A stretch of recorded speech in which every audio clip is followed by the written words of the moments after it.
A very good morning to everyone. On behalf of Civil Engineering Department of IPS Academy, Institute of Engineering and Sciences, Indore, I, Dr. Devanshi Jagwani, Associate Professor and Convener of this AICTE-sponsored one-week online short-term training program on water quality complication, restoration, and environmental conservation of existing water bodies, Module 1, welcome you all. Water bodies are an essential part of the ecosystem, providing a diversity of values and uses ranging from ecological goods and services to direct production values. Traditionally, they have served the function of meeting human water requirements. Water bodies are vital in the hydrological severe conditions like droughts and floods. I request the participants to please mute yourself for now.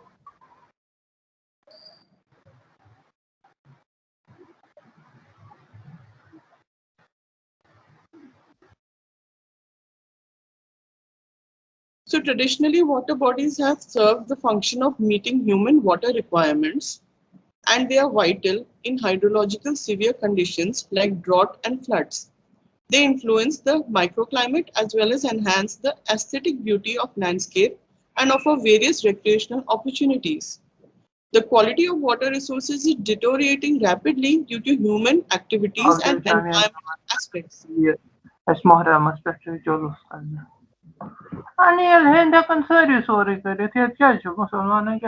Participants, I request to mute yourself for now.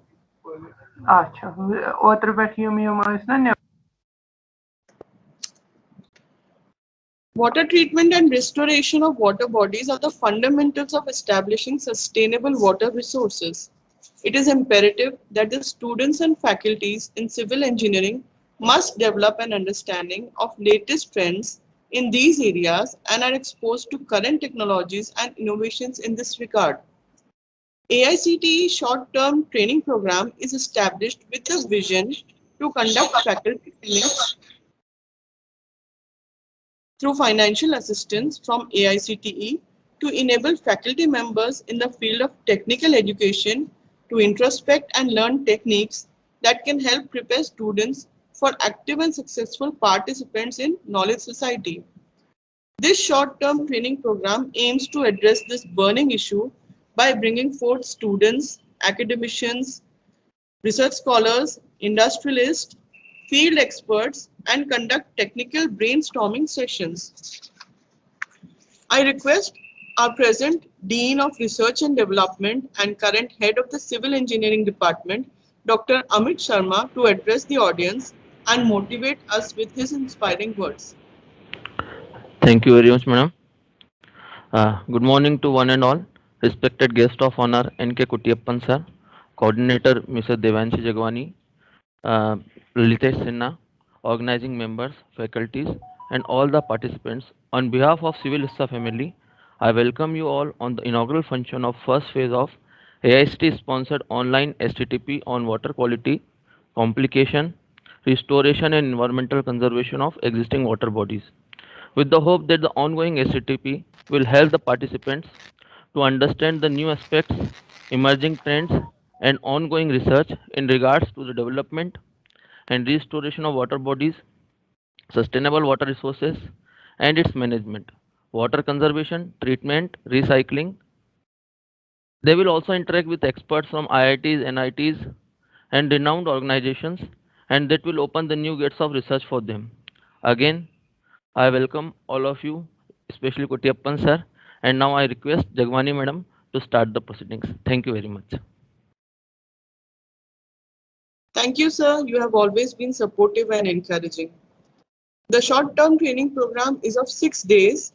There will be in all 23 technical sessions, 4 sessions each day from 10:30 a.m. to 5 p.m. with half an hour of lunch break. Hope you might have received the schedule in WhatsApp group by now. Each session is of approximately 1.5 hours.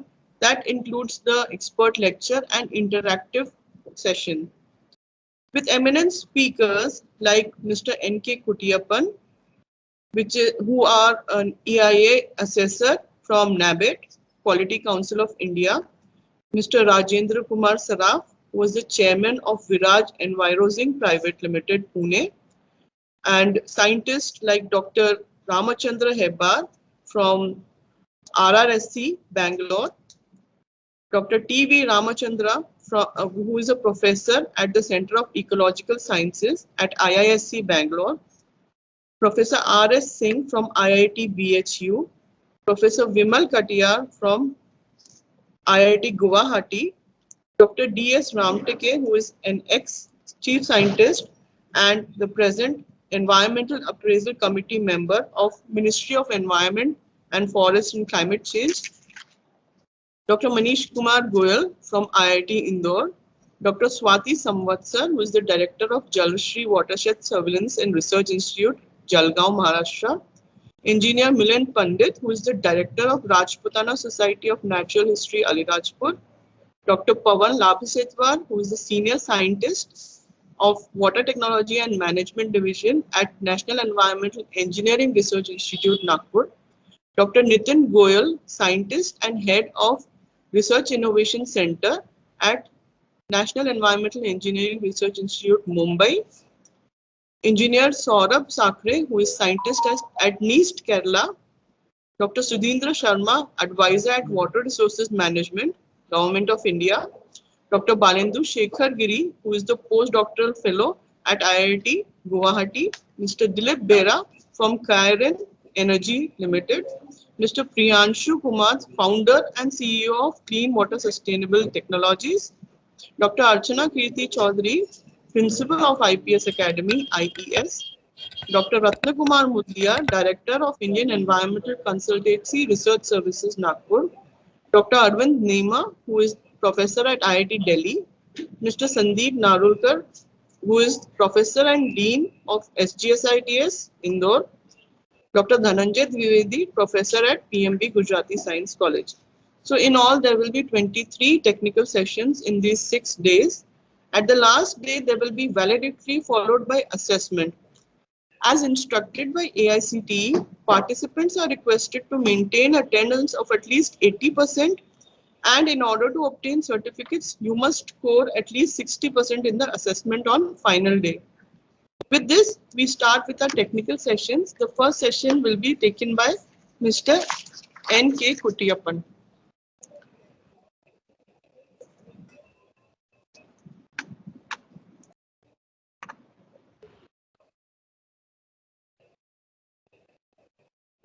Hello. So just a second, I'll be introducing you. Yeah, and this presentation you leave it to me because I would like to share it so that I will have the better control. Sure, sir.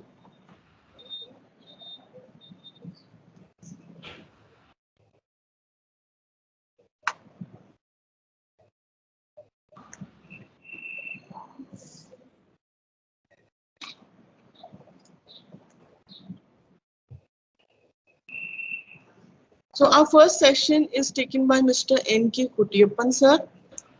He is a chemical and environmental engineer with over 39 years of experience in environmental engineering. After post-graduating from IIT Mumbai in 1981, he served as environmental engineer for 2 years with Grasim Group of Industries. Then the National Productivity Council, Ministry of Industry under Indo-German bilateral project in various capacities till 1995. He has the rich experience of working on turnkey environmental engineering projects for over 6 years. In 2000, he began his own small proactive environmental service providing company and carving niche activities in capacity building, consultancy, and green and clean technology solutions in total water management. He has contributed greatly to the development of environmental monitoring systems in the industry.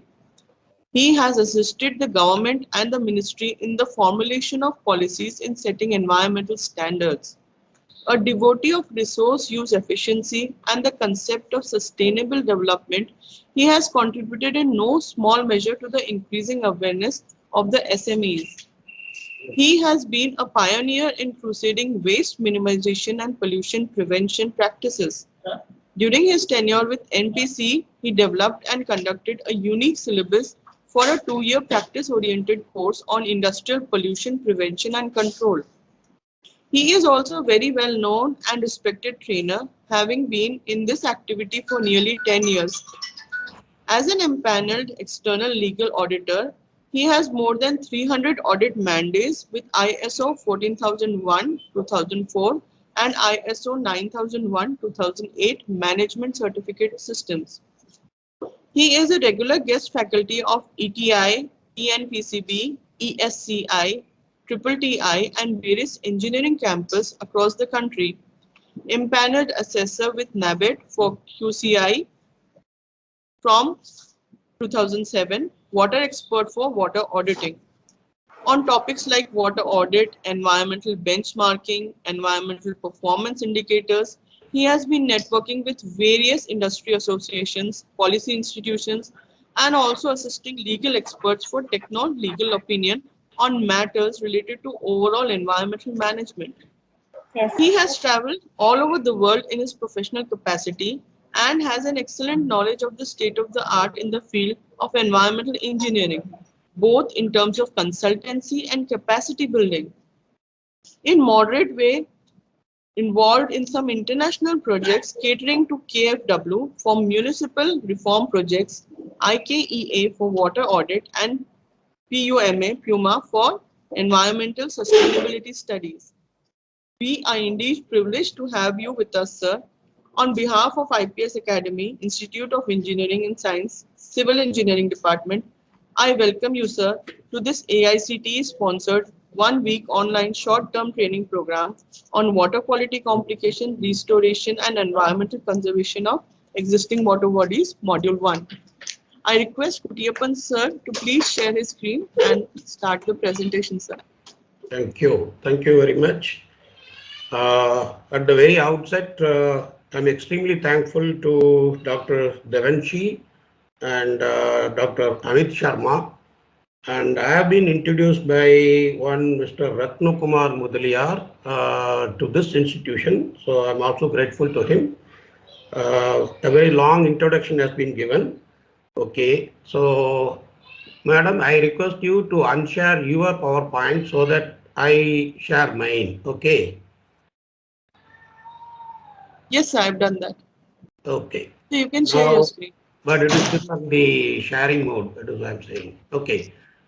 Yeah, so I have about 62 or 63 slides. So I'm structuring my presentation in such a way that about 1 hour, not exceeding 1 hour, to go through the technical presentation, and then I reserve about 30 minutes for taking up question and answers.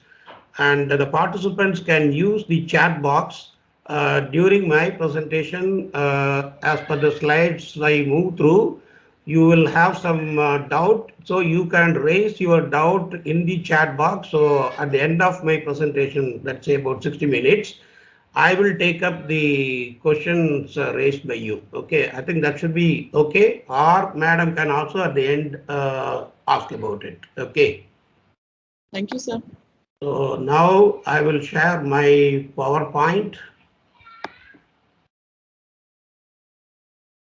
I hope it is now visible. Yes, sir, but request you to put it on full screen, sir. I will make that full, no problem, because first I have to Yes, sir. adjust all this. Yes, sir, it's visible, sir.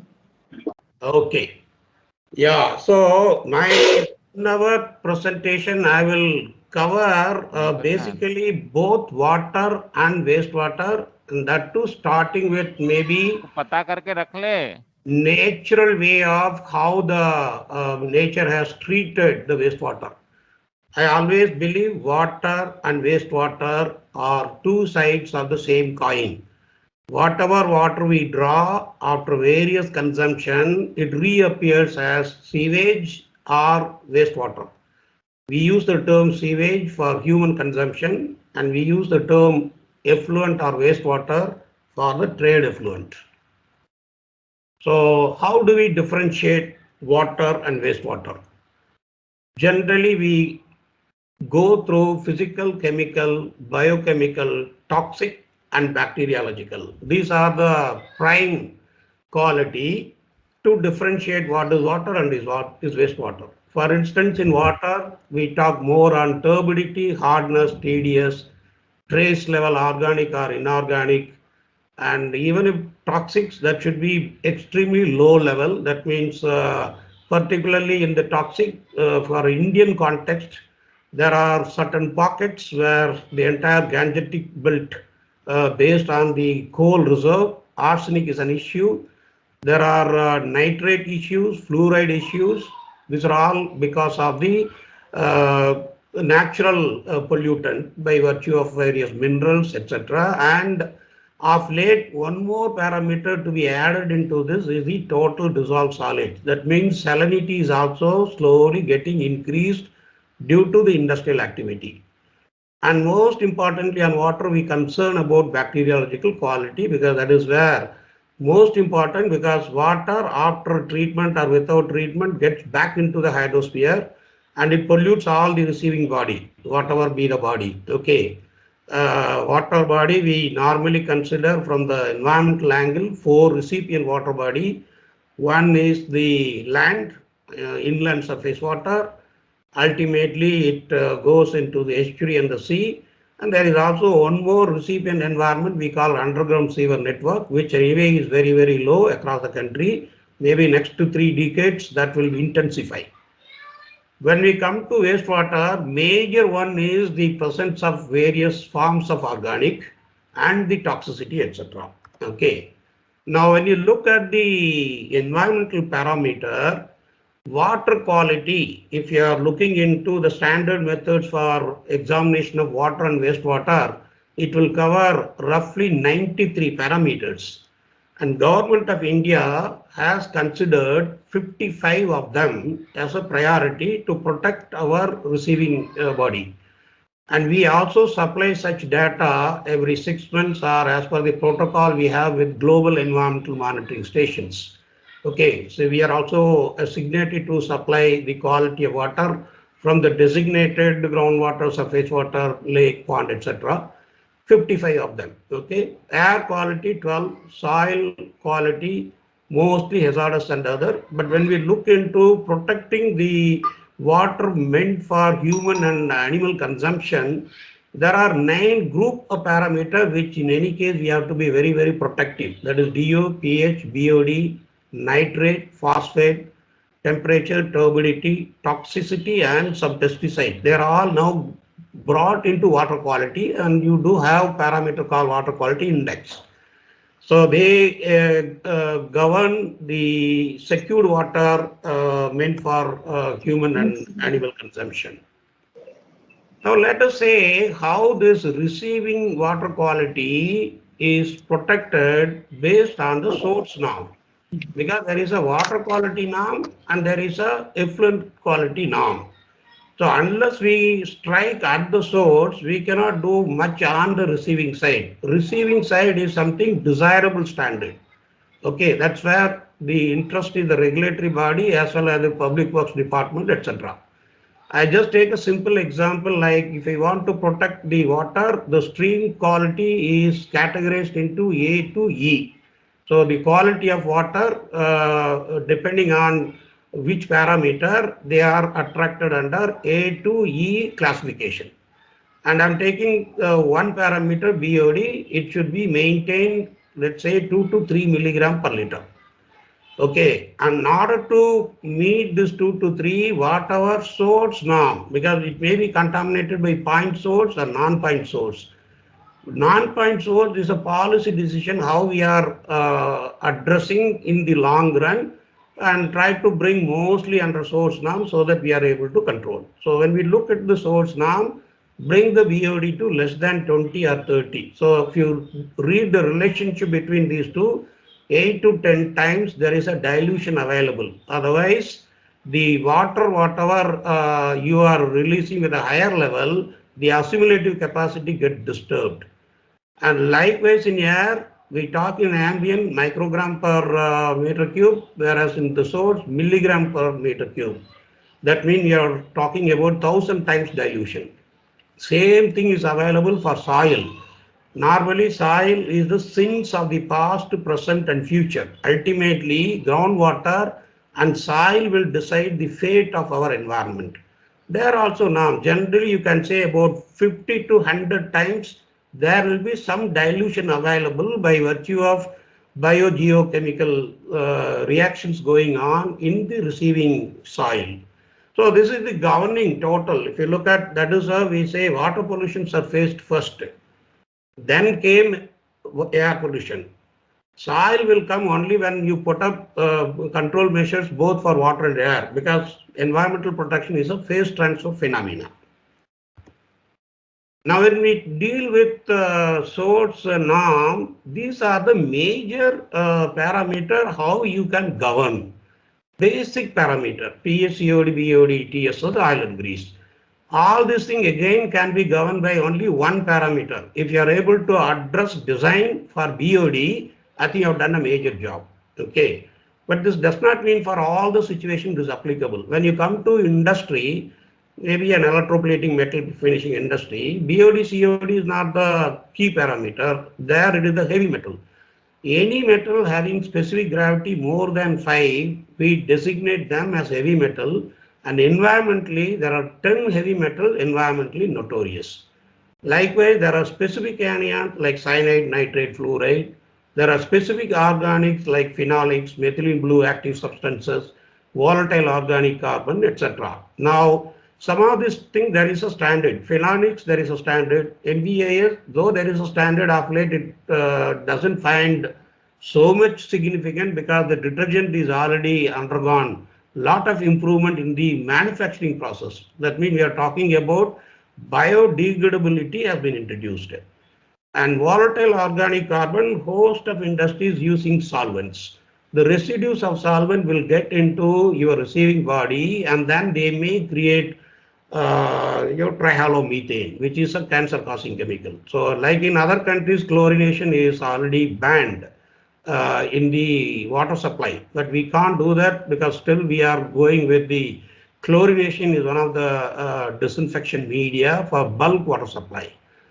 Then MINAS, Minimal National Standard, there are about 6 to 8. Then there is a general parameter under Environmental Protection Act, which is the responsibility of the regulatory as well as the Public Works Department to maintain the assimilative capacity and water quality parameter. When you look into hazardous waste, which ultimately gets into the soil, globally, there are two agencies. One is World Health Organization and the another International Register for Potentially Toxic Chemicals, okay, which is a UNEP body. They say about 90,000 chemicals are produced globally. Out of them, 50% are suspected to be health risk chemicals. How do they enter the environment? They enter through import-export, quite a good amount in the household and consumer products, then in the agro products, food and food additives, and the last one E in the form of toxic and hazardous waste as part of a manufacturing process, and their residue comes from the manufacturing process or from the pollution control facilities. Now when you look at A to D, they all demand global treaties And based on that, A to D require long-term national international planning.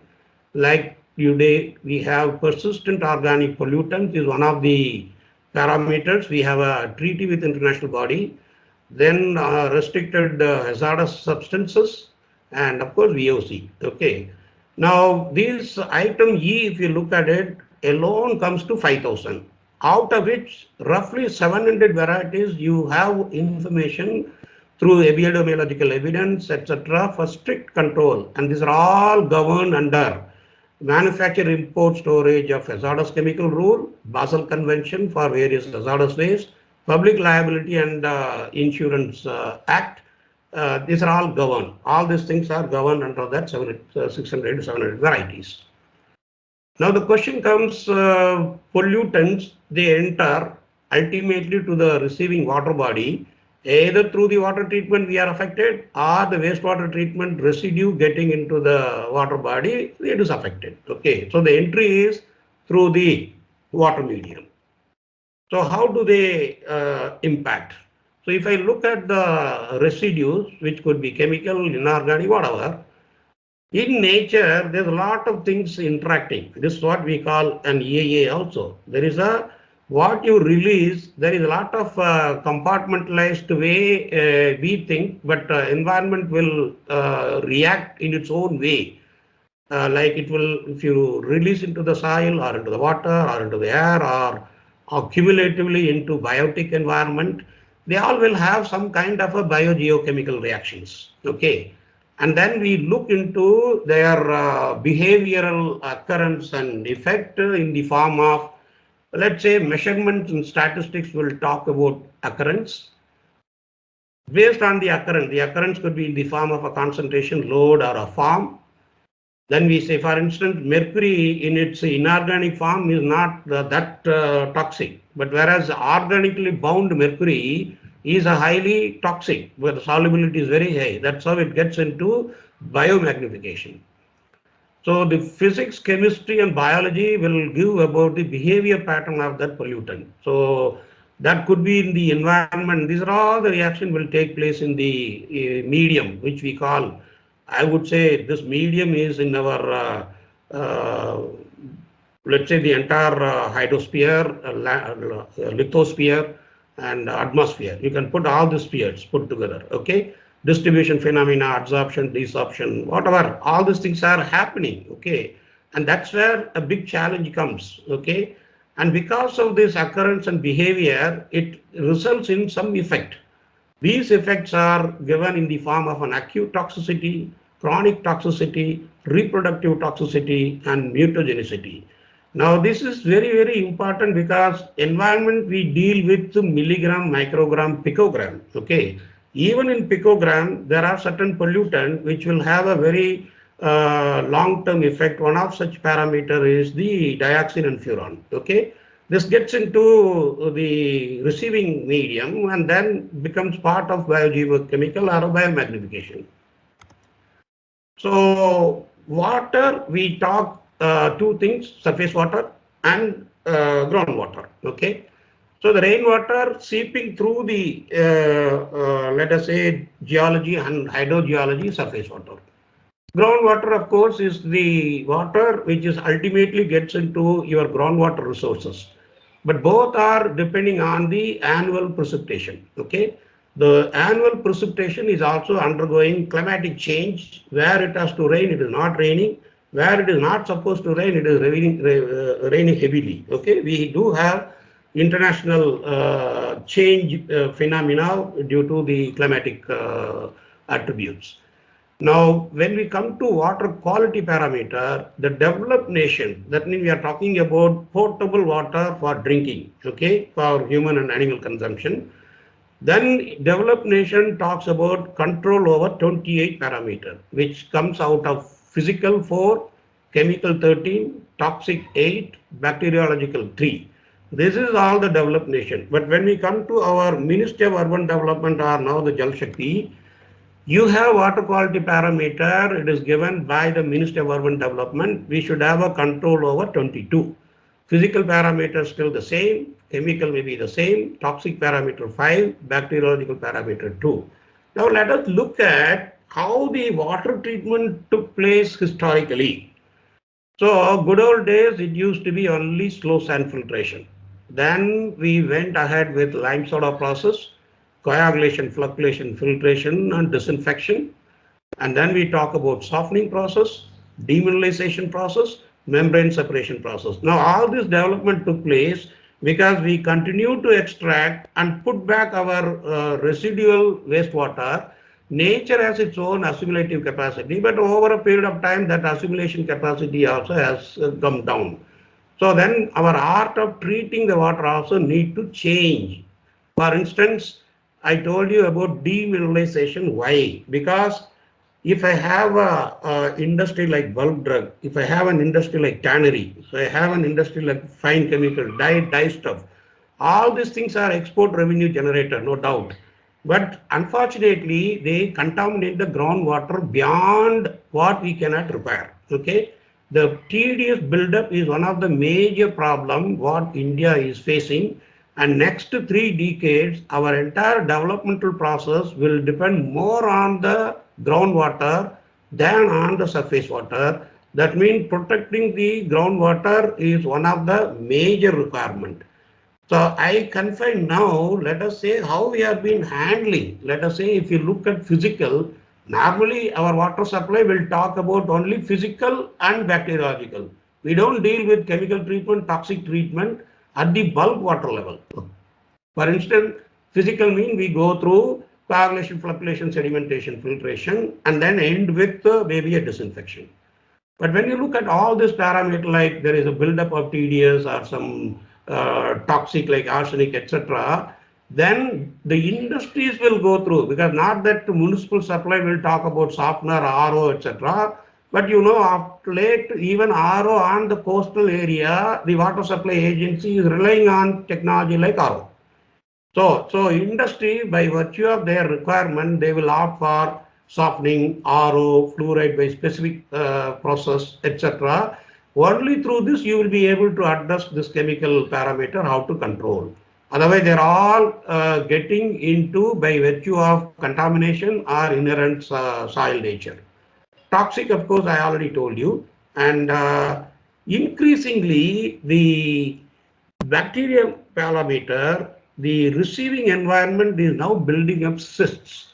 Like I told you, the parameter like cryptosporidium and giardia, they cannot be handled by normal disinfection. Okay, it will not be killed, because the biosystem also has got a property of insulating themselves. Like chlorine, you do it insulates by generating some kind of a enzyme, and after the chlorine effect is over, it will release and then do the effect of contaminating. So in other countries, UV and ozone sterilization has become part of potable water supply. We are yet to do that, but now we have something like decentralized water, because there's a very growing demand. Every household will have, let's say, a kind of an RO which is built in with UV, or a filtration system with built-in UV, because that is how only affluent society can afford. But bulk of our hygienic or other problem, we have to talk about quite a good number of people who have to be given healthy water. So if you look at household, you have water requirement for drinking, kitchen and wash basin. There is a laundry requirement, bathing and geyser. And then of course, toilet, urinal, car, cycle and other scooter wash, landscaping, etc. These are the grades of water.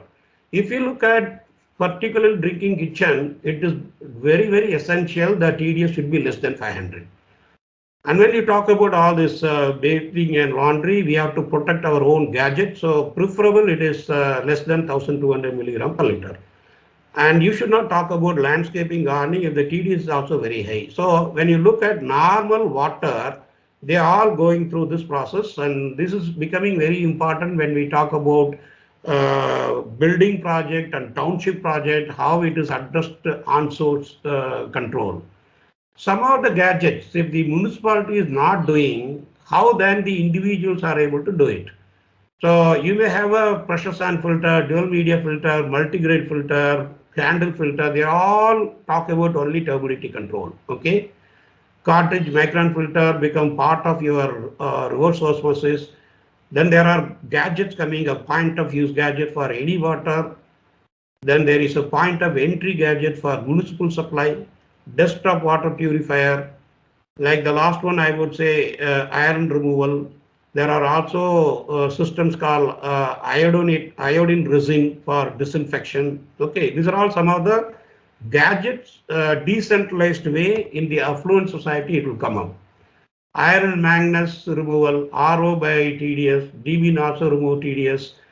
Then you have in industrial application scale master, which will remove traces of heavy metal, and AquaGuard, that is nothing but the AquaGuard will have, so it's a commercial name, but I'm telling mostly dechlorination, filtration and sterilization built in. Zero B is an iodinated resin for disinfection. UV sterilizer is doing the sterilization. That means it is actually destructing the DNA, RNA root of the cyst and other Giardia kind of bacteria. Okay. Now this may be now part of decentralized protected water supply. Water after various forms of treatment is used for domestic, commercial, industrial purposes. Used water reappears as wastewater. From hydrogeological cycle point of view, water and wastewater are two sides of the same coin. Now let us examine as how wastewater to be handled.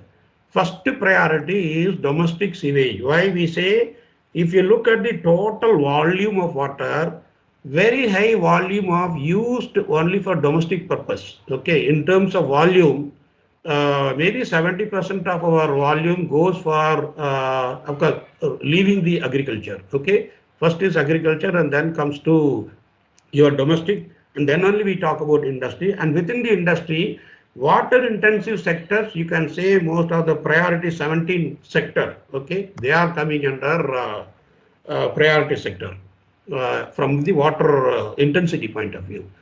So if you look at domestic, if you are able to handle pH, TSS, oil and grease, BOD, COD, and secure that 100% of the treated water, you are able to have 90% survival of the fish. That means the water is free from toxicity. That is the meaning.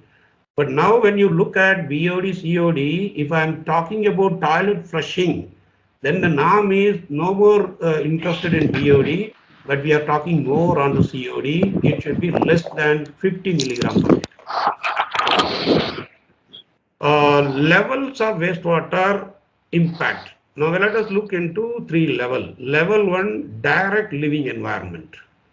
Domestic wastewater is generated in a neighborhood of houses, shops, small factories, etc. If it is not drained away, it poses a serious health risk. So what we do, get out of our premises, out of sight, out of mind. Okay, that's what we, because we don't pay for the sanitation cost.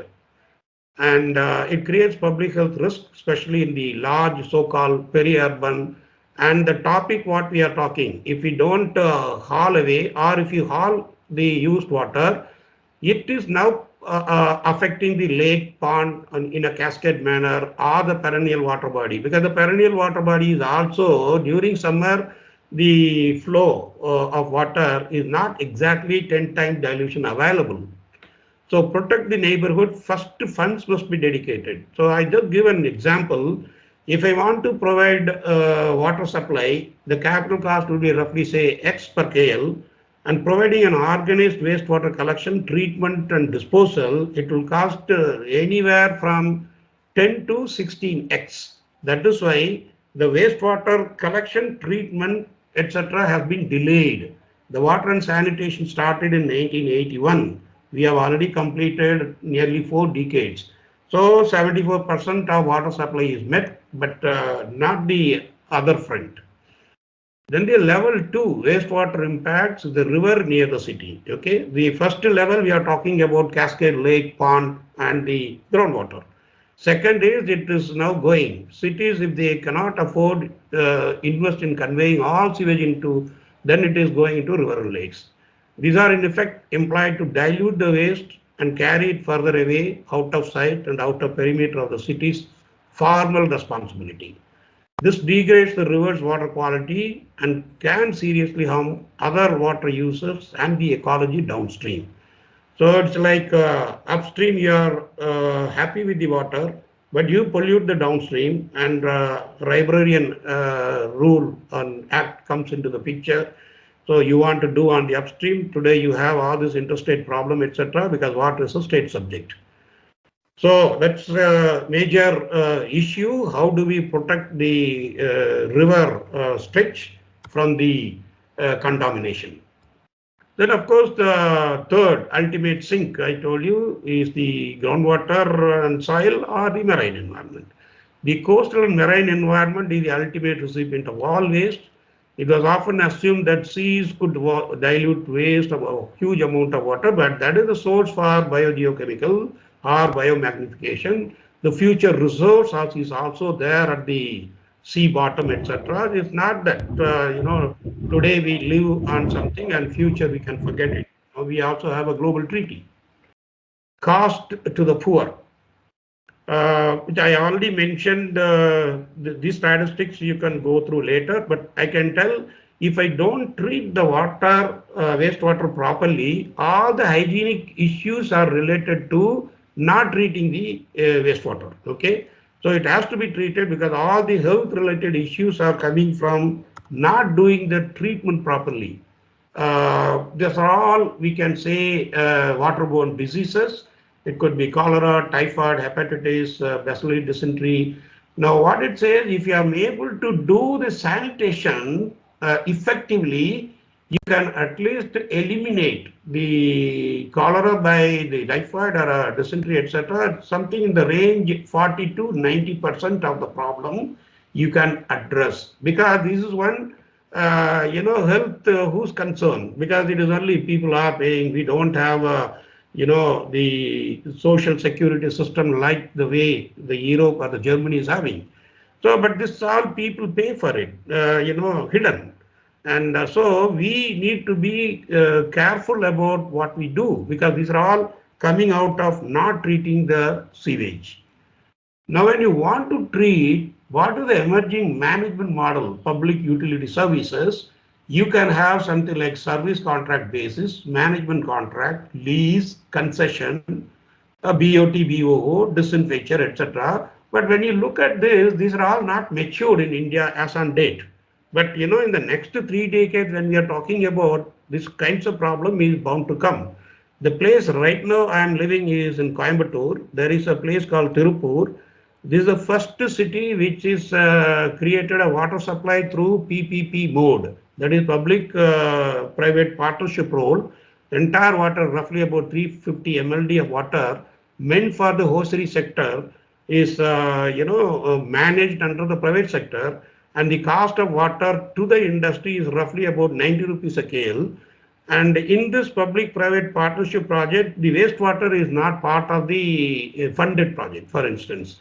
And today we have something like 22 CETP, and this 22 CETP, if they don't conform to ZLD, what they were releasing at 4,000 milligram per liter TDS, they will release at 40,000 milligram per liter TDS. That means an intensive pollution will be now spreading locally, and then it will transfer horizontally. Okay, already quite a good amount of agricultural activity has been spoiled.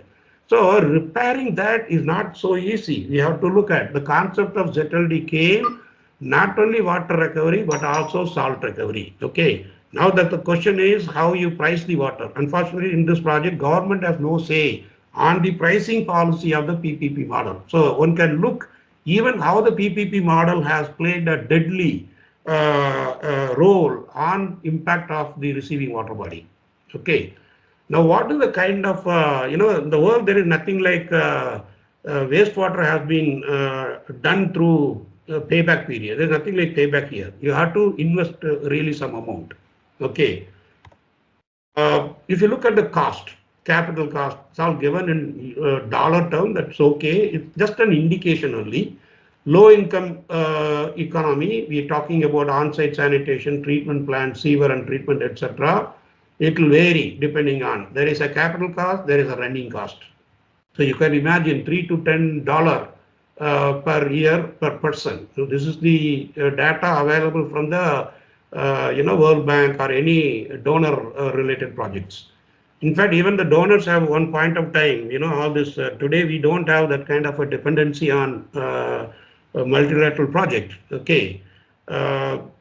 These agencies have said country like India in main demand roughly about 7 centuries to reach the sanitation level of an European economy if they continue in the same manner. That is the way they projected, and the money is not coming. Of course, now we depend on our own. I'm saying the fund, after all, is given low interest, but then you have to pay back. So I just quickly go into key factors in wastewater technology selection. Size of the community served, water availability and characteristics of the sewer, if it is there in place, wastewater sources, whether there is a domestic, industrial, stormwater, quality requirements of the effluent, that is receiving water quality protection, or no, I will treat and promote more reuse, recycle. I think that's where the government of India is very clear. Even if the wastewater is going untreated into the river, we should try to divert it, maybe spend less money on the collection, at least divert it, bring it to some zone that is a collection, and then create a pumping station, treat, and after treatment let it into the river. Okay, but when we are talking about municipal wastewater treatment, why only treat and let out? Why not meet the industrial grade water? So that means cascade reuse of water. I think that's the long-term strategy if you look at it. So sustainable wastewater management, in my opinion, should go through pollution prevention route, on-site treatment and reuse, promote decentralized, off-site transportation through sewerage network, stormwater drainage, natural treatment system where at least the Mother Earth can do the purification by virtue of if the land is available. In fact, my presentation I try to cover on the good old days of land intensive treatment. Of course, the cost of land is also important, right? Today, nobody is interested in wasting the land.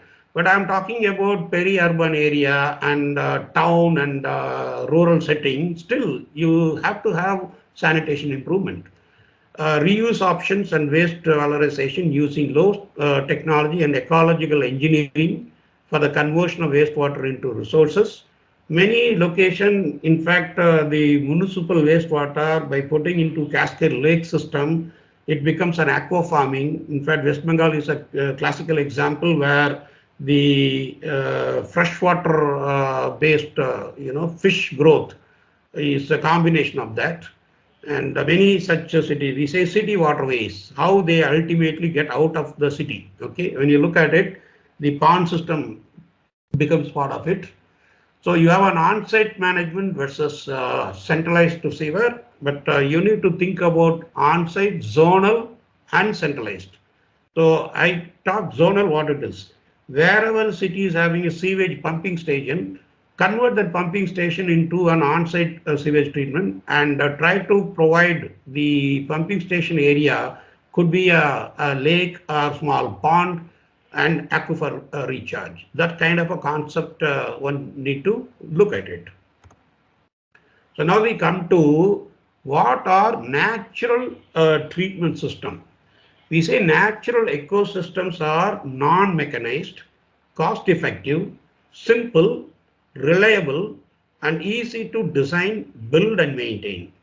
In short, they are sustainable system, but only disadvantage is it's like a farming. Okay, you'll have to treat this kind of a land-intensive treatment like an agricultural practice. But these days, who pays importance to agriculture? So same thing may happen if I don't design it. Then it may lead to problem of groundwater contamination and not doing the intended purpose. But it's good. Okay. So why we need natural system? Domestic wastewater constitutes a major source of pollution, especially of aquatic bodies. Okay, it's very clear. Now, though several factors are responsible for inadequate treatment facilities, the primary constraints are paucity of financial resources. That's the thing, because we have been delaying. I said water and sanitation decade, 4 decades over. If we take stock of it, water alone, meeting for the entire Indian population, maybe about 70% of the population is met. So there is a lot of effort going on, 100% coverage of rural water supply, etc. In the last 6-7 years, the effort is going on. Same thing, like Swachh Bharat, why we talk, that is open defecation, we must have an answer. Let us not allow that. So these things again going through the problem of paucity of finance. Okay. And today, every municipality is given a kind of an agenda, let us say city development plan. In the city development plan, you articulate how this sanitation improvement, you can make it as a financially viable project. Okay. The financially viable project means decentralize, cut cost, make this treated wastewater as a alternative resource to an industry nearby. These are the concept, okay? And of course, what is the extent of energy spent? Because the conventional wastewater treatment through natural, the least energy. But only problem is it needs more land, okay? So to overcome these limitations of currently practiced sewage treatment technologies, researches have been carried out, development alternative technologies. One of the things which I will touch at the end is the fecal sewage treatment system, which is also one of the agenda given by the Ministry of Urban Development. And in certain applicability, something like identify a city with population less than 50,000 population.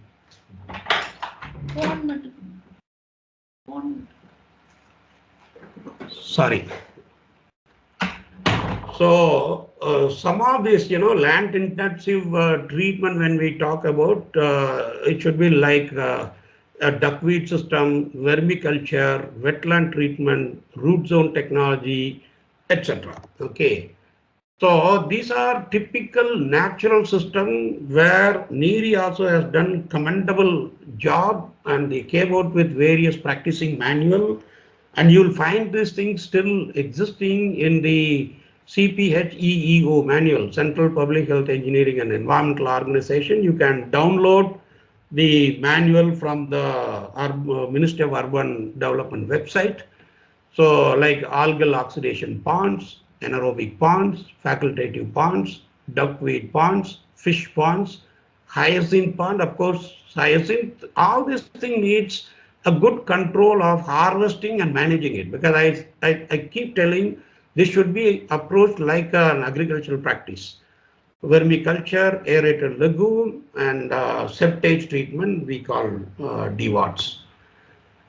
Like if you look at whether these things are present, yes, algal oxidation ponds, you can say there are more than 200 facilities prevailing. Perhaps when you look at some of the reputed education institutions, still you will find this oxidation pond is still prevailing, okay, with the proper design, inlet outlet design. Land irrigation of sewage, quite a good number is already present. Then you went with a little bit technological improvement, USB plus ponds and bio-will RBC process. The NEERI came with this a technology developed long back called natural wheel process. Fish pond, quite a good number in West Bengal and Andhra, wherever there is a pond lake system and city wastewater finds its way into such thing, cascading pond, then it becomes an alternative way of breeding the fish. Constructed wetlands, then you go with an engineered hyacinth or duckweed plant. In fact, the World Bank one point of time promoted the duckweed, okay. And then vermiculture and the compost and septic tank with soak pit system. The septic tank with soak pit system is one nowadays is also coming under criticism because nobody cleans the septic tank. Though CPHEO manual says minimum at least every 2 years it must be cleaned. And to my knowledge, maybe once you construct the septic tank, you never clean it. Maybe 15 years, 20 years period, nobody has cleaned it. Okay. And that is where some of this peri-urban and town panchayat. Today we talk about fecal sewage treatment system, which I will touch at the end. Okay. So what are stabilization ponds? Stabilization ponds are open, flow through earthen basin, specifically designed and constructed to treat sewage. Okay, I don't do it for industrial wastewater. If at all I'm doing for industrial wastewater, it should be highly biodegradable. Okay. Then what is governing organic waste in the sewage is stabilized through a symbiotic relationship between bacteria and algae. Algae gives you the oxygen. Bacteria assimilates the organic. Okay, so organic is the wastewater problem. Okay, in the wastewater you are supposed to treat the organic. Okay, so bacteria does the job, but bacteria also needs oxygen. So the oxygen is provided by the algae. That means your pond system should be restricted depth because the sun is giving you the energy. Algae is growing. The BOD should not be very high concentration. So it's normally applicable for a dilute sewage. So as per loading, they are classified into aerobic, anaerobic, facultative kind of pond. These are the system which is the governing factor, the detention time. So it varies. And then in this table, I'm comparing with a typical activated sludge process. So that will only give an idea about how much land we save by this. But when there is a land available, why not? Okay. So detention period 3 to 5 days, fully aerobic 2 to 3 days. Then generally you cannot do with one pond. You should have at least 1 to 3. Maybe first day is an anaerobic pond, facultative pond. The third is the fish pond. Okay. So minimum this 3 combination if you have, your treatment will be very effective.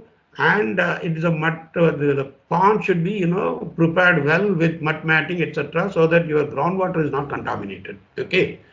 So the land required is given in terms of square meter per person is given, but there it is not comparable because this is land intensive. You can get a BOD removal 80% you can. If you have a combination of all the 3 put together, maybe about 85%. Whereas in activated sludge process, 95 to 98% conventional. And in the pond system, naturally end up with some algal which cannot be settled. That's where in the pond system you end with a maturing pond or convert into fish pond. So the fish pond is basically eating the algae because I need to have a suspended solids also under control. I remember as part of my turnkey process for new node press at Mysore, the entire sewage is treated through oxidation pond followed by a fish pond. And we introduced a fish called tilapia because the tilapia fish is very, very low oxygen demanding. It can even survive under benthic. That is, bottom is having a sludge, it can even survive at that. So, and in that location, people started, harvesting the fish, which is an edible fish. Okay. And the treated water quality is good for land application. That means landscaping water can be coming out of it. But you need to have a good design. The design is follow the inlet outlet configuration properly so that the entire lagoon volume is utilized effectively. End with a fish pond. The quality of suspended solids, etc., including some amount of nitrification, denitrification also will take place. And power requirement, you can imagine this is the lowest power possible. Almost 10 times you can think of reduced compared to any mechanized wastewater treatment system. But this cannot be a solution for every location. You must always think town panchayat or the peri-urban area of a metropolitan city or even class 1 cities, etc. So algal oxidation pond, first engineered pond was constructed at College of Engineering, Guindy. That is where I studied also. And even today the pond is existing. It was also under some renovation, etc. under the GTZ funded. Now it is called GIZ. Okay, the applicable organic load is also given in terms of latitude, etc. The NERI has done an excellent job on this. So you can apply something like BOD load of 250 kg per hectare per day and detention time 10 to 20 days. But the depth should not exceed 1.5 meter because I need to have a solar energy. And you can get nitrogen removal, phosphorus removal, all will take place, but minimum you construct 3-cell concept. Overloaded ponds and badly maintained ponds can give odor. See, what is odor? Odor is basically anaerobicity of the wastewater. The moment I don't design it properly, that means it is a conceptual problem or it is a construction problem. Okay, the construction problem could be there is a short circuiting, you don't have proper inlet outlet configuration. And even certain minimum maintenance of vegetative growth, you must try to remove it. And you have an anaerobic pond, completely anaerobic. And even in anaerobic, what we do, bottom is anaerobic, middle portion is facultative, and top portion is aerobic. Okay, you can go up to 4 to 6 meter. Sometimes this anaerobic pond is used for sludge stabilization rather than for wastewater treatment.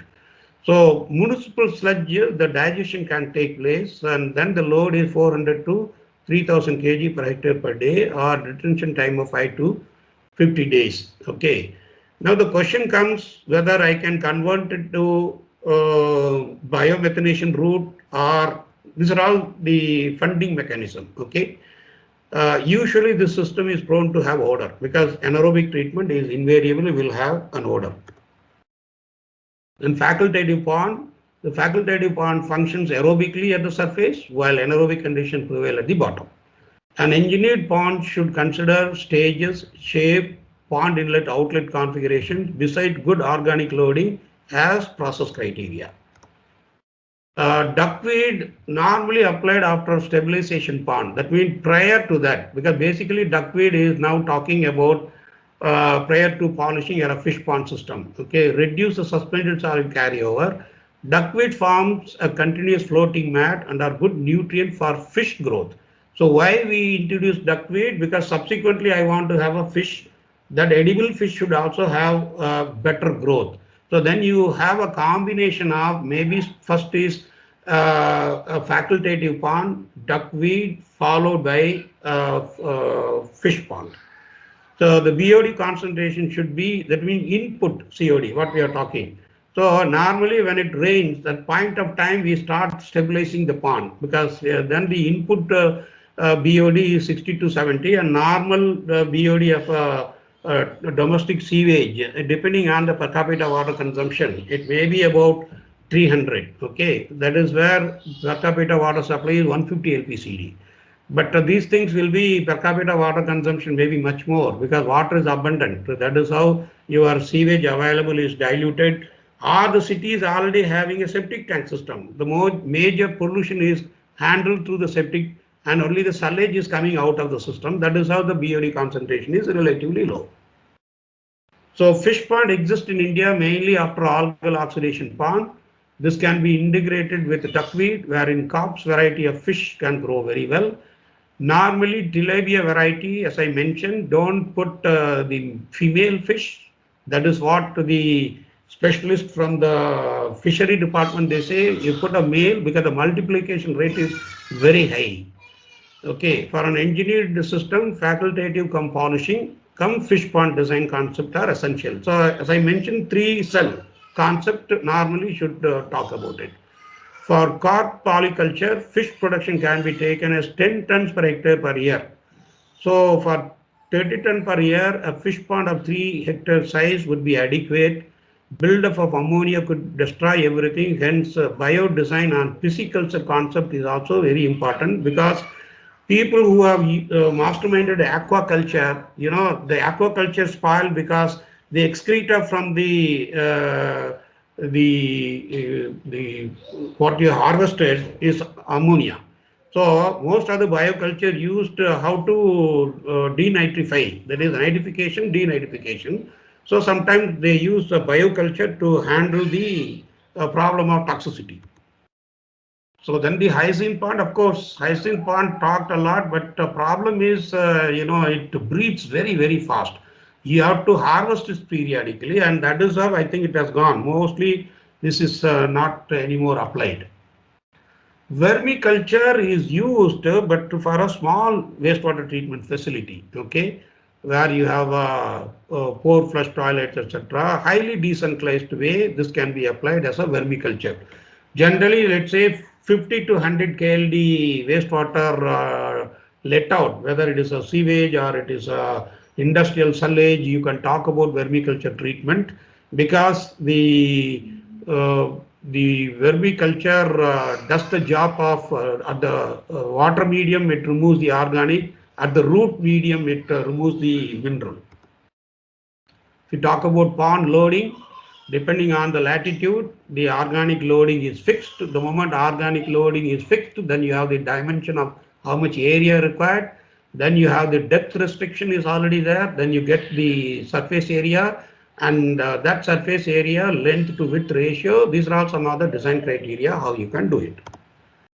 The natural reuse system criteria. Tertiary treatment is mainly needed for meeting coliform and helminth standard. But helminth is very, very important from the waterborne disease point of view. For small orchids farms and for lawns and gardens, helminth removal can be achieved by using pressure sand filtration. The physical, chemical and biological quality of the wastewater has to be kept compatible with the characteristics of the soil and the aquifer into which recharge occurs. So TSS algae, precipitated substances can affect infiltration rate over a period of time and the quality of the reclaimed water. So this is where you end with good filtration. That filtration I mentioned, it could be having a cascade pond ending with filtration if you are harvesting that water for reuse purpose. Water quality criteria for irrigation. Okay, ultimately even the treated wastewater I can divert it for agricultural practice. Today what happened, even untreated sewage, the farmers are tapping it for their own agricultural practice. Okay, like the very famous thing is the Hyderabad, the entire Musi River. Ultimately what is Musi River? Musi River is the untreated sewage. The farmers in the downstream, they are already taking it for their own agricultural practices. This is the situation in every city. Every city will have a waterways. So you have to secure the conductivity, absence of heavy metal. The heavy metal can come only by virtue of industrial activity contributing, sodium absorption ratio, etc. So these are some of the irrigation rate, but normally we try to have 50 to 30 because this is where we can use the 3 to 5 liter per square meter per day. That must be the landscape application. Even this is not on a continuous basis. Take on a continuous basis means 40% of it. So where you are talking about using it for agriculture, there are all certain water requirement depending on, these are all water intensive agricultural plantation where you need more water. This is all given in terms of total water requirement in terms of centimeter. So this you can go through later. Suppose I want to treat 5000, that is 5 mld with a BOD of 230 milligram per liter connected to a population of 25,000 people with a latitude 20 degree and 100 meter elevation, average temperature 18 degrees Celsius.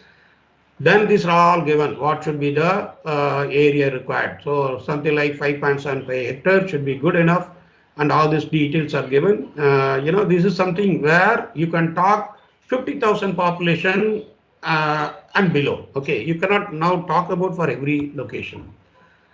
So then I come to the most important, which is a very promising system, fecal sludge treatment, what we call septage system. If I take a typical household sewage of 135 LPCD, 90 LPCD is the one we use it for kitchen, bathing and laundry, which we call high volume, low strength wastewater. In fact, if you go through any of the rural setting, people will go for open defecation, but the rest of the water, it is diverted to your own kitchen garden. Okay, this is very well known. So the same, that water is actually free from all the bacterial, destructive bacterial things, and the septage is only 45 LPCD, which is nothing but connected to WC urinal stream, which is low volume, high strength. So in towns and peri-urban areas of metro cities where underground sewerage is still not covered and population is less than 50,000, you can opt for much faster sanitation improvement and with an environmentally sustainable solution. Okay, I happen to study complete audit of the septage in a location called Devanahilly, close to the Bangalore airport. And system is working and they don't have an underground sewer network, but how they managed the the septage alone. So what we are talking, sewage is divided into grey water and black water, and this is nothing but the WC urinal. How do we treat it? Okay. So if you look at the characteristics, public toilet or bucket latrine system, highly concentrated, mostly fresh fecal sludge stored for days or weeks, that COD will be 20,000 to 50,000. Okay. And all the ammonia, everything will be present, including Hilbin-Tech. Highest toxicity factor from the health point of view is in the sewage, that is your fecal matter. The septage is, that means I have not cleaned the septic tank for a long period. Let's say 2 to 3 years, you have not done the cleaning. Then your COD, BOD comes less than 15,000. And you can see 2 to 3 years, nobody cleans it. So suppose you want to promote the septage treatment, you must introduce a kind of a system. The septic tank is cleaned periodically, and the city should go for septage treatment, and the remaining sullage anyway is passing through the natural city water. That city waterways, you can bring it to some central minimum capital cost, treat it and use it for beneficial purposes. Okay. So what the component of septage management will demand? It will require a design and construction of septic tank. You should follow the way it is given in the CPHEO. People use it, even the septic tank cleaned not with a 3 partition, they construct in 2 partition. Again, they don't follow the inlet outlet. They also don't follow RCC construction. It could be a brick masonry work, etc. That means the builders have diluted. Okay, so enforcement is very, very important. Septic tank pumping and desludging, and then you have to transport it. Having transported, you must create a facility called septage treatment, and you have to think about user charges. Then you have to promote good information communication, record keeping, etc. If you want, the sanitation should go very fast, and the community is also benefited out of it. So if you look at a DWAT, that is called decentralized wastewater treatment system, it will consist, that means I've already brought from the septic tank through a tanker into the central facility. That facility should consist of feeding tank, that means you're unloading. Then it goes to a biogas settler. Then there is a stabilization tank, sludge drying bed for whatever sludge you have to periodically transfer, integrated settler, anaerobic baffled reactor, and planted gravel filter, and ultimately that water comes to a collection tank, and then it goes into disposal or use it for other purposes. So this would be a typical septage treatment. So this is given very well in chapter 8 of CPHEO manual. You can go through, and I did the evaluation for the operating system against what is given in the CPHEO manual. So there is a process unit, pre-treatment settler, 2 hours, 30% removal, etc. The incoming COD of 2080 milligram per liter, BOD, that means very dilute or highly mineralized. Okay, there's not much potential. Anaerobic baffled tank, anaerobic filter, BOD reduction across FT to ST is about 54%. So performance was done. Only my conclusion was you are supposed to have a septage facility for 24 cubic meter per day, whereas they have designed only for 6 KLD. That means the coverage is still to be improved because this was a pilot project. So what is the aim? Plan for 90 to 100% mechanical septage collection under annual maintenance contract. Aim is to clear around 6,000 to 7,000 septic tanks mechanically by cesspool machine, suction pump with the tanker, and treat the septage in fecal sewage treatment plant. At present, 2 number of cesspool machines are operating. 2 split type cesspools and additional 4 cesspool machines are to be procured. This is the audit assessment I am talking about. So it will be something like this. This will have a very high vacuum suck pump, and no man interference comes. Everything should be done hygienically, and then bring it to a treatment facility. Okay. So municipal corporation need to plan in procuring high power desilting machine. Machines are being used to desilt all the major septic tank.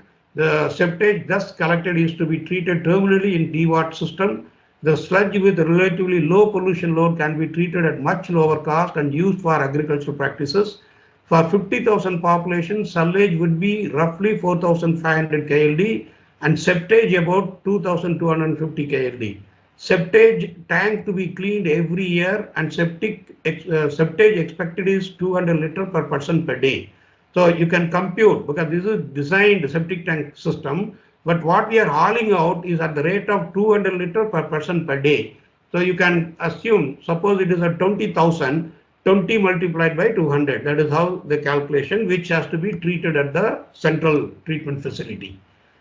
Okay, so I think I'm within the time, started at 10:30, 11:15. So I would like to spend more time on the question answer. I think I went a little fast. So I will just look at any questions put up. Yeah, madam, you can now take up the question answer session. The participants, if they are having any questions, please put it in the chat box or you can come online.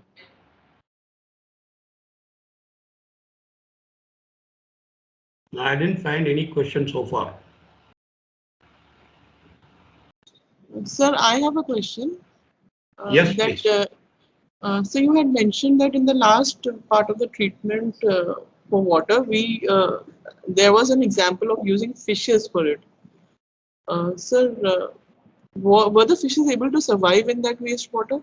Absolutely, absolutely. See, you know how it will survive. I'm telling. I gave the example of the new node press operating in Mysore. Okay, you have the Reserve Bank of India is having the facility. Okay, the entire what we call township sewage is coming into anaerobic pond followed by oxidation pond, and I was in the turnkey project company. We have executed the pond system. Okay. But unfortunately, what happened after the oxidation pond, the suspended solids carryover was high. Okay. So then the question was, as a contract requirement, you have to comply to the BOD norm, COD norm, suspended solids norm. So these are not meeting, because see, no pond system will meet the surface disposal norm. That's not possible. Okay. So what is the way out? Then we looked into, I need to have an upgradation. I cannot go with this. So we wanted to introduce, took the Mechan, who was the detailed project consultant. The DPR was prepared by them. So I had to discuss with them, and then I got some of the permission to introduce fish pond. The fish pond with a retention time of 1.5 days. Suppose 1.5 days, that will give me the area required. Okay, I have the area loading. So what will happen? The oxidation pond water with the residual COD, BOD, and most important thing is the algae, because oxidation pond gives more algae. So what has to be done? Now this algae cannot be removed even by microstrainer. It's not possible. It will not settle also. It will keep floating. And it will produce very high oxygen during daytime, and nighttime it will not produce. So you can even imagine, if you want to test the oxygen during daytime, it can go even 20 milligram per liter. Why 20 milligram per liter? You'll be surprised, because algae releases pure oxygen. Please understand. So people used to think, because I have to convince the Mechan, how come solubility, it is exceeding the solubility limit of oxygen. The solubility limit, what they were talking is for the pure oxygen system, not pure oxygen system, air-based system. If I have an air, you introduce air at 20 degree, it cannot be more than 9 milligram per liter. But in the same water, you are introducing a pure oxygen, the solubility could be 5 times. 40 milligram per liter you can dissolve. So this problem happened, then the Mechan gave permission to us, and that pond was built at our cost, because we are supposed to meet. So then we had discussion with the fishery department, and they said very clearly, introduce only tilapia fish. So then the tilapia fish was introduced, and it also takes maybe 5 weeks or 6 weeks it took. But then we started finding the algae was subsiding and the fish was growing very well. The fish, tilapia fish can even survive in the sediment. That if you go through the characteristics of the tilapia fish, this can survive even with a near zero DO. That is the kind of fish.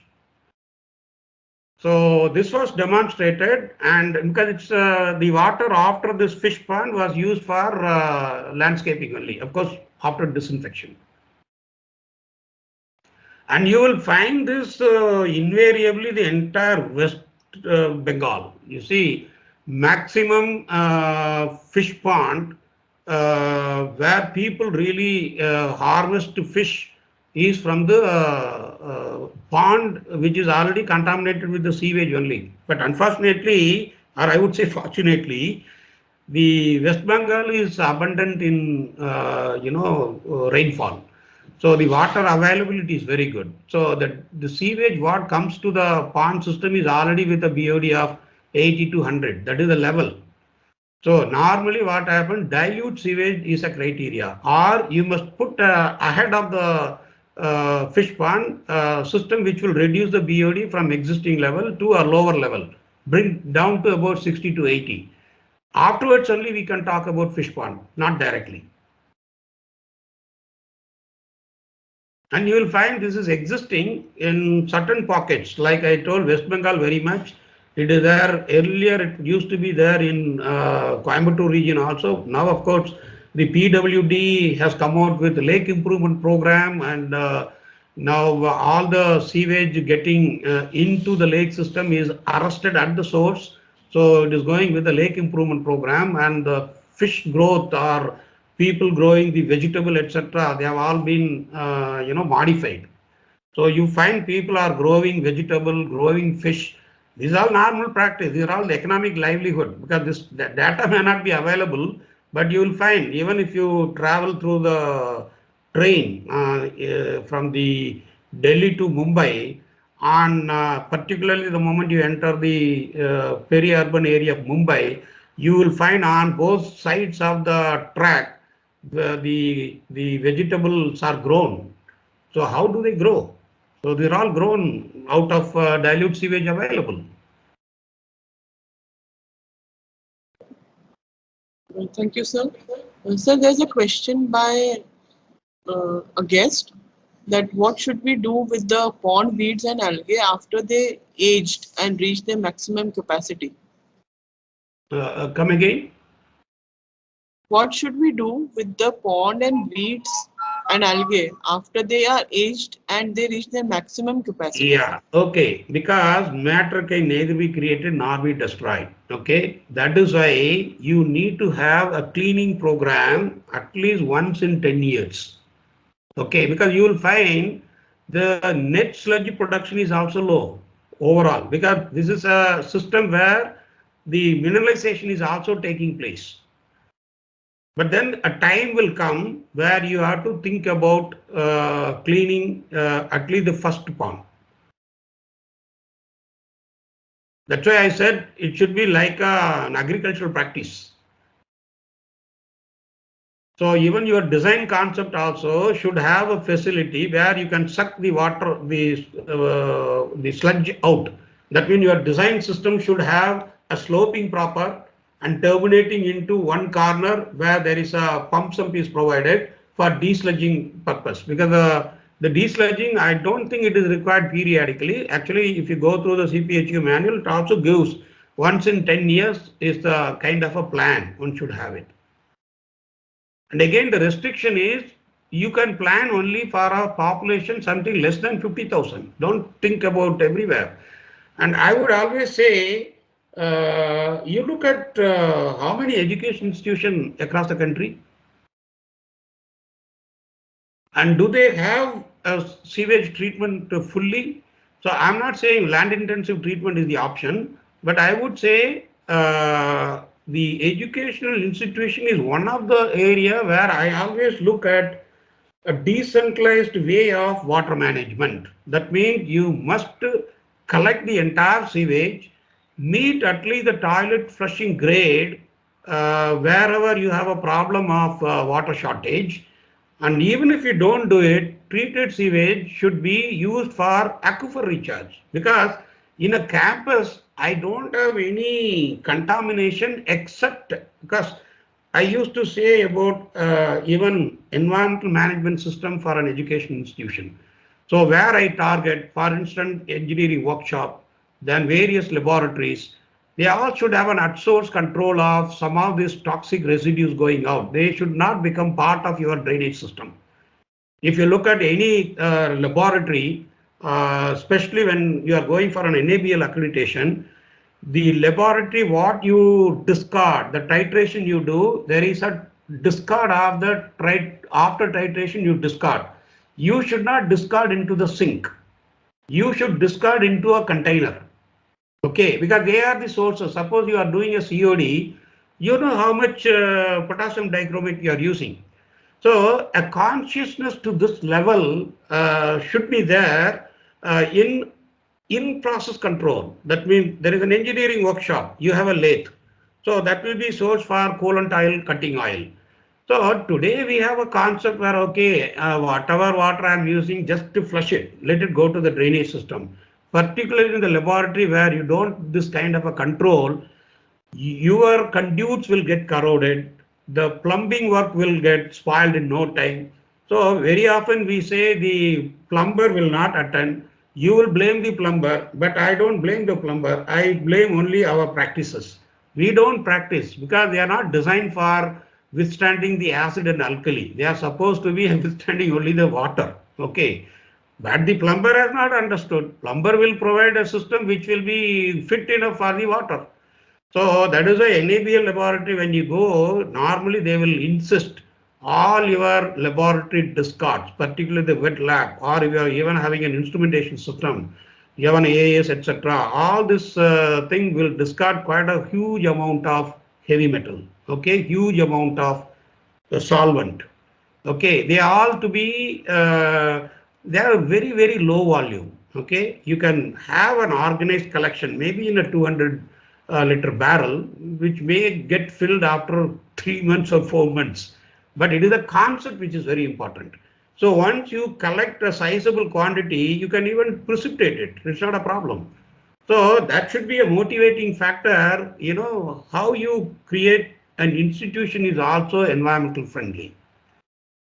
So if you want, I can send one paper which I prepared for how to introduce sustainability for education institution, decentralizing the concept of wastewater treatment and even this environmental management system, etc. Of course, AICTE one point of time talked about ISO 9001 certified, but today I have very, I don't have a respect to any of the certification. I always say don't talk about certification, but have a self certification. You practice what you documented. Okay, I'm not interested about some third party coming and certifying it.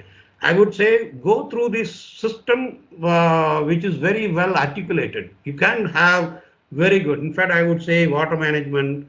You can talk about energy management. You can talk about even the garbage management. In an institution host a function. That is the time you will discard quite a huge amount of waste. Please visit some of the institutions down south, like there is one Periyar Maniammai College of Engineering. The campus energy is met out of agricultural residue. Okay, that means they have an energy from the waste. So you do have system, even the garbage. Suppose you have a canteen. Okay, how this canteen waste is managed in an education institution, and I'm quite sure when you talk about an education setting, the kitchen preparation is an area. Leftover food also is discarded because students also will have a way of, very choosy of eating because they will leave quite a good amount of waste in the plate itself. So how much waste is generated? How do you are managing that? In fact, this entire food waste could be a very good source for biomethanation. Okay, so you can think about. In fact, I was trying to do one Indo-German bilateral project for IIT Delhi. Okay, the idea was we should collect the entire food waste, not only from the campus of IIT, but also from the neighborhood star hotels, and put up one biomethanation plant and introduce that energy back to the campus. Okay. So you will have to think about, in fact, this is a project what we said, if I'm talking about a 25,000 population equivalent, which can be done with a model plant. So you're now talking about the garbage, because 25,000 population will also generate wet garbage. Okay. They also generate sewage. So what is the institutionalized way of talking? You treat the sewage, use it for reuse, recycle, collect all the garbage, shred it, go through the biomethanation. They don't have the nutrient, but these treated sewage treatment plant will generate a sludge. That sludge has got a nutrient. Put that nutrient as a supplement to the biomethanation plant. You will have a sustainable way of energy, water, recovery. Okay. Now you are doing three things in one go. You are having a water management, you are having a garbage management. With the combination, I am also getting biogas out of it. Okay, so these kinds of concepts should come from an institution. They should pick up pilot project like that. Unfortunately, when we look at even campus like IIT, they look at only funding. They don't look into culmination into a project which is demonstrable to outside world. So I think that's where sometimes I get disillusioned if you are only seeking fund and then we are not running. This happened even in Anna University. GIZ funded. They want to improve the land intensive treatment through the system. And in fact, I wanted only to put a small screen, because the sewage pond was coming with a lot of grit and the screening. That should be removed. So in the funding scheme, we said, okay, German government was ready to give free of cost one screen, but that screen itself could not be put up because they have to clear under the customs duty. You do come across. In fact, I put up one more project at Guru Gobind Singh Indraprastha University, right in Delhi. That was 50 KLD treatment plant. That treatment plant is 100% solar operated. Okay, it's a rotating biological contractor, but operating on solar energy. Okay, packaged sewage treatment plant needs a shed. So we converted the entire shed into a solar panel, and the solar panel was used to run the sewage treatment plant. It is done through Delhi Jal Board, Indraprastha University, and we as a technology supplier. It ran for 6 months, and for all the 6 months, the fund was given by the government. But the pity is, after the fund is over, the plant is lying idle. Delhi Jal Board is not bothered. Indraprastha Institute is not bothered. So sometimes I used to feel we should never give funding. When we give a funding, there should be an accountability to run this plant sustainable basis. Now, I'm saying some of the things where the funding project, I always try to say it should be subjected to an audit. So the resources are available. When we talk about on campus, the resources are the sewage, the resources are garbage. Through this combination, you can also get energy. Even the fecal sludge treatment also can be contemplated in an educational setting. Only thing, I'm sure every hostel block is having an on-site septic tank, and the septic tank overflow is only coming out. Okay, so if you are really serious, the septage treatment also can be promoted for a campus. Absolutely possible. But it's one of the agenda of the Ministry of Urban Development today for sanitation improvement. Yeah. I think there is one question.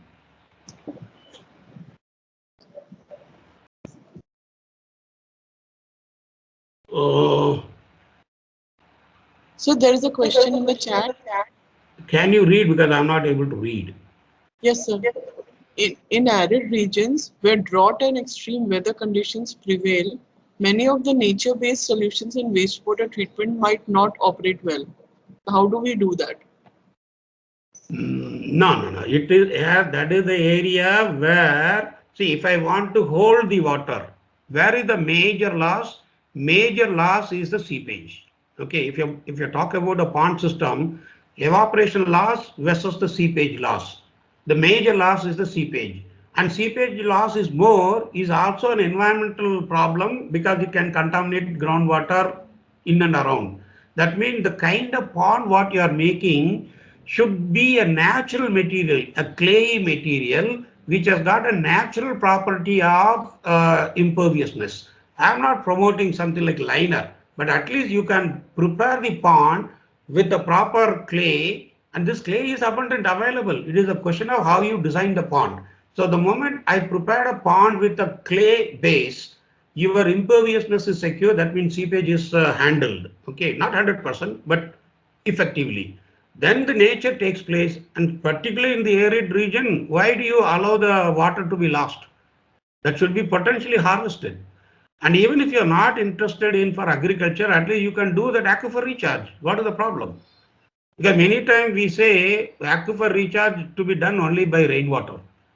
But this sewage is available every day. Rain will be available only during rain. So you have a problem of rainwater harvesting not possible to do fully. Actually, rainwater harvesting goes with the flood management. Okay. Your focus is more on flood management rather than, because the minuscule quantity of water only you can harvest it. But whereas if you are really talking about, in fact, this I've sent a circular also. We talk about rainwater harvesting, which can be practiced only when there is a rain, which is very, very rare all over. Okay. But why people don't talk about treated water harvesting, which is available every day? Every day I have water. Okay. You can talk about promoting aquifer recharge, even if you're not interested in reuse recycle, or even if you're not interested in converting into an agricultural practices, but you can do it. That's not an issue. So it's not that arid region there is a problem. Arid region is actually potentially good.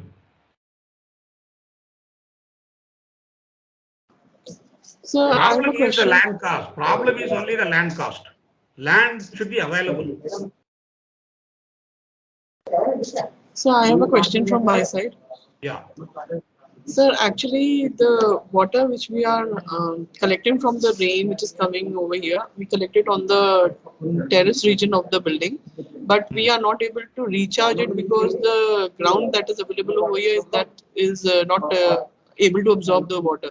That is not absorbing water actually. Yeah, I tell So, you the problem. Even if you read the recent Jal Shakti notification, I don't know how many of you have read that. The focus is not on aquifer recharge, especially when we are talking about roof water harvesting. Roof water should be collected, stored, and utilized, not planned for recharge. Because if you are talking about roof water collection, which is a relatively clean water, okay, and it is also talking about flood evacuation. Because if you calculate in a campus where the maximum rainwater is coming, perhaps from the roof, okay, now the roof water should be normally collected, stored, and utilized. So international norm, I'm telling you today the water is color coded into three. We have color coded green, blue, and gray. Okay. What is green? Green is the roof rainwater. Okay. Blue is both groundwater and surface water. Both are labeled as blue. And water what is used reappearing as wastewater is labeled gray. So what is that water sustainability talk all over the world? Exploit green, minimize blue, reuse, recycle the green. So that is what we call water footprint. So water footprint concept, even globally, is talking about, water positive also we will talk about it. But the idea is how do we exploit the green? How do we minimize the blue? And how do we promote reuse, recycle of the gray? So this is very important. So in that context, the roof water must not be allowed for recharge. I agree, because that is actually to be considered as a resource and saving water. Your per capita water consumption should be linked to this. That means at the time of creating a water infrastructure, you should also create a small storage tank for the roof water collection on the peak rainfall basis. I can even say some of the industries, when we did the audit, especially the warehouse, etc. Warehouse, the building height will be about 16 meter. Okay. Now 16-meter level, the entire roof water through a downcomer comes all the way down and released into the what you call the drainage system. So that gives the flood. Okay. Now what happened? You don't have to have the downcomer from top of the roof and to the bottom 16 meter. You can have a rainwater tank, aesthetically appealing, integrated, architecturally around the, let's say, the warehouse, and they can be interconnected. You can have something like 10 kL prefabricated tank around the building, interconnected, and wherever you have a storage reservoir, during that rainy period, you don't have to operate the pump, and now connect this harvested water into the tank. Only make sure the first rainfall, you should have a provision of diverting it. That will have some dust turbidity, etc. So in fact, this also, as part of my water audit for, if I remember, this was done for JK Tire. Okay, JK Tire has been practicing this concept of roof water collection through ponding system, and they wanted to promote the concept called water positive. So 6 or 7 of their plants where we have done this kind of an audit and promoted the concept of roof water collection. In one of their location, they already had good number of pond. But only thing what we said, during rain, you put a pump. They were already having a pump, but that pump was used for evacuate the flood. I said, instead of evacuating the flood, now use the existing pond for storing the water. So this can be very well practiced in any educational institution also. But always remember, roof water should never be meant for rainwater harvesting. It should be used for collection and utilization. At the same time, flood evacuation. So I think this is the principle one should follow.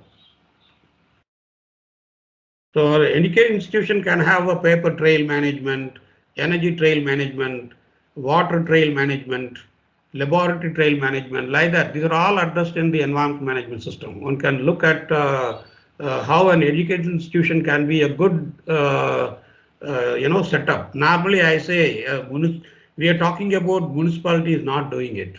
I consider the education institution is like a mini municipality.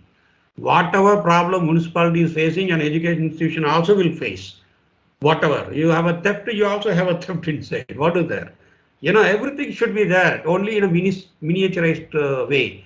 But we have to put our perspective, introspect, and say, no, I don't want to depend on the municipality. I will manage everything on my own. Why this cannot be done? It can be done.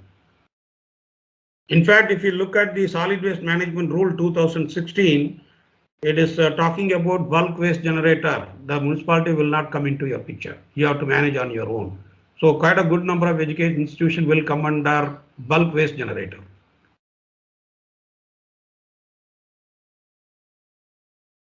I think I finished a bit earlier. I went very fast because I didn't track the time. You said 10:30 to 12. So, but the interaction section is more important. Okay. Sir, I have a question. Yeah. Sir, actually, you said that if you recharge groundwater, then you construct a tank and interconnected all this tank.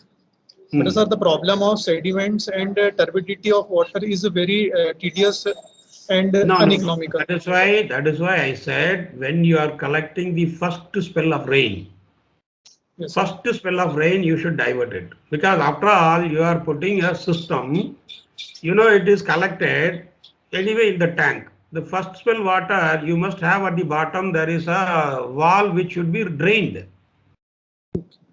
So the turbidity issue, I don't know whether you have really seen a roof water. The roof water only in the start of the rainy period. Today, even the kind of roof what you have, relatively clean water you get. Of course, the first spell it should be diverted. Yes, sir. And the diversion is not difficult. What I'm saying is aesthetically put your tank matching with the building architecture. Okay. I've done this for many industrial situations. Okay. Particularly if you look at many of the multinationals, today multinationals are talking about, water positive concept, water sustainability concept, energy efficiency, etc. These are all Fortune 500 company. When you're talking about it, is a mandatory. They have to respond to even the carbon dioxide, because they are considered as a greenhouse gas contributor. So they have to submit a report how the greenhouse gas efforts, even if they consume fossil fuel, their drive is don't depend on fossil fuel. Eliminate. If you have a boiler, please substitute from the fossil fuel to an agricultural residue based fuel or a waste based fuel. Then only they get a score. So these are all there. So those concepts can be imbibed. It's not that only Fortune 500 can do it. Why not top-notch education institution to practice that? Like I said, Periyar Maniammai College down south. You see how they have managed their energy requirement through non-conventional energy resources. I'm yet to see how the garbage is managed in an educational setting. Like I gave the example of IIT came with the concept of all the garbage, the food waste should be brought to central and go with the concept of 25,000 equivalent, the garbage, the wet waste, the sewage, then go with the concept of biomethanation, go with the reclaimed sewage and energy efficiency. These three were integrated. If you Any other go down participants? south Kerala, you will be surprised. The roadside restaurant, they do have a biomethanation even for 100 kg. They meet the preparation of the tea, coffee equivalent from the biomethanation. To that extent, it is highly decentralized. Why Kerala it is picking up? Because the terrain is such, the highest population density is Kerala, number one. Number two, undulating surface. So even if you want to collect, the terrain is having a lot of problem for organized waste collection. So the decentralized has come a big way there. Okay, so there is a company called Biotech, if I remember, it's an NGO-based company. They have promoted micro biomethanation plant. You can even go to Bangalore. The Bangalore came with a very big problem of a garbage issue, and then they went with a mechanized seven, what do you call, compost plant. The moment they went with the compost plant, the city came out with a very successful story of segregating wet and dry waste. All the dry waste goes into some energy value.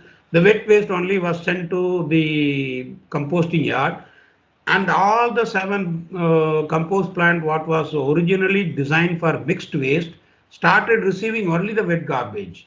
The moment they get the wet garbage, you put it in the windrows, the first issue is the smell. So there is a huge public outcry that this compost plant should be closed. So you can imagine it was designed for one, but when it put into practice, it was some other problem. Now what they are doing, they are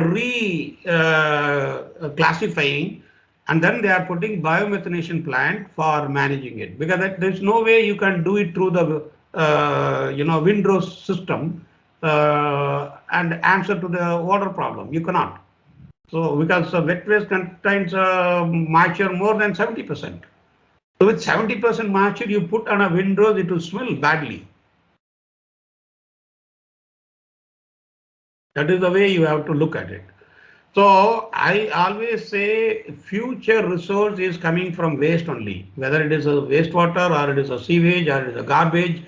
The innovative way of looking is please look at wealth from waste. That is the way environmental improvement can take place.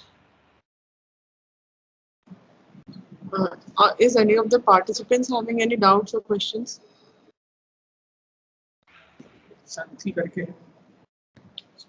Santi sir and a person we don't know the name is not being displayed.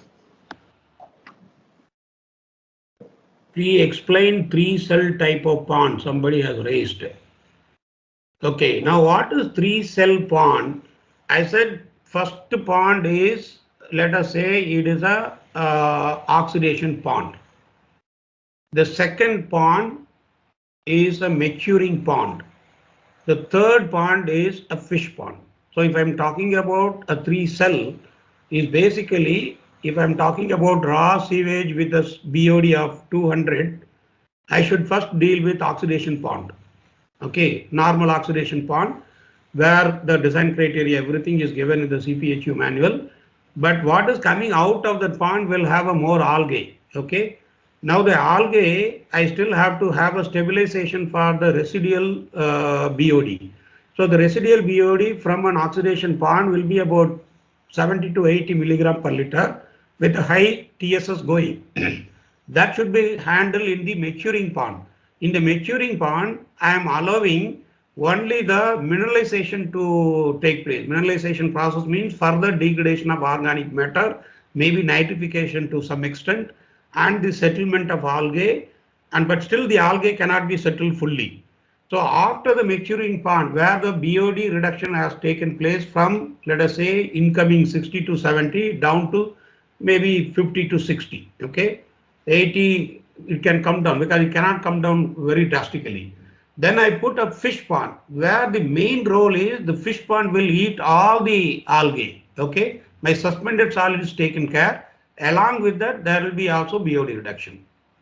So that is a three cell concept we call three cell configuration for designing a pond system. And in my presentation material, the design criteria, they are all linked with the loading, how much BOD per hectare per day. And there is no energy required here because these are all natural dependent, because there is a symbiotic process between algae and the bacteria. COVID-19 in wastewater treatment is rarely touched. So this again, the problem is, are we expecting the virus to live without a host? So the question is, I can get a clue because the what is that, Covin is produced by Bharat Biotech, right? Bharat Biotech is also having a process how this is injected, and the cell lysis product is coming out. Now that will have a problem. Normally it is sterilized. That means steam sterilized or UV sterilized. So if you're talking about some of this virus present in your sewage, then you have to disinfect it or you have to sterilize it. But it is not addressed. But if you're talking about hospital waste, the liquid waste.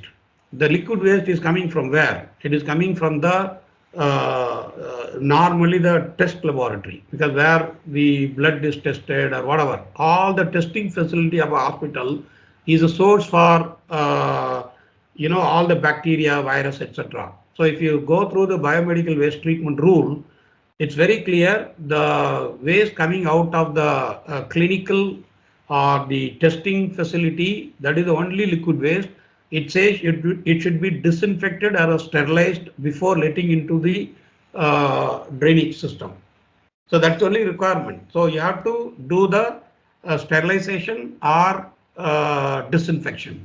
So disinfection with chlorine is not the full solution if the bacteria is of cyst, giardia, and other, like I told, that cannot be killed in 30 minutes retention time. So there necessarily you have to talk about UV or ozone sterilization. But you cannot talk for a full sewage for a city. Okay.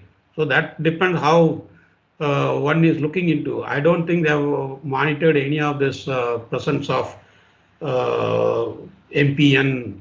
The rule is already there. If you look at the rule, it says today the treated sewage should be conforming to an MPN norm of less than 500 per 100 ml.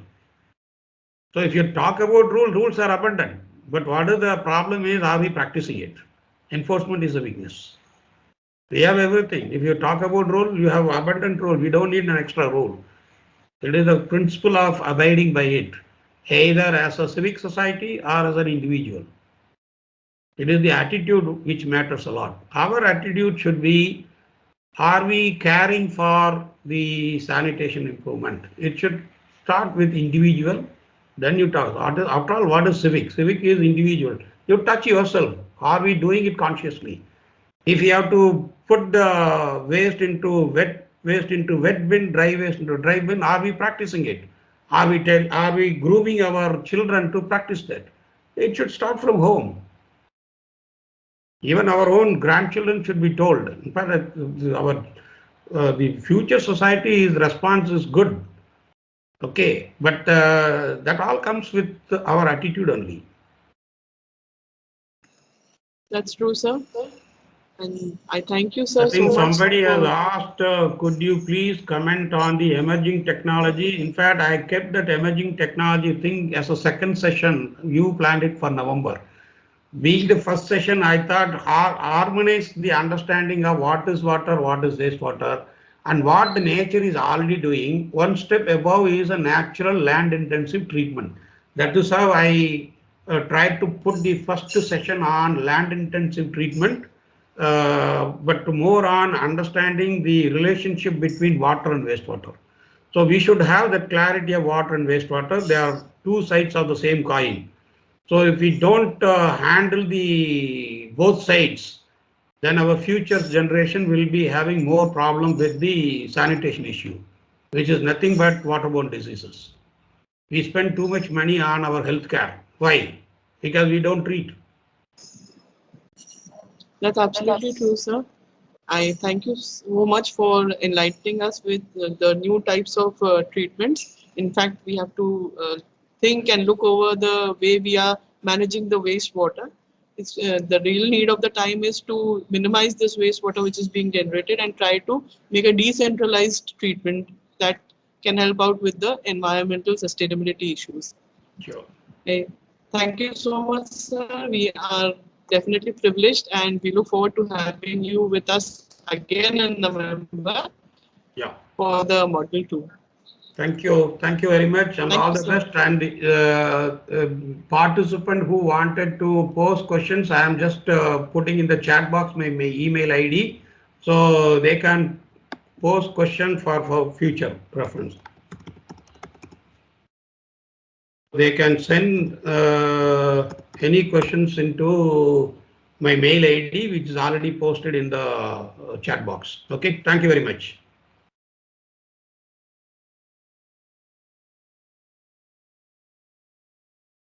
Okay, madam. Bye-bye. Okay. Thank you, sir. So I take leave because I have some other Salam, program. sir. Thank you very much. Yes, sir. Thank you, sir. Thank you so much.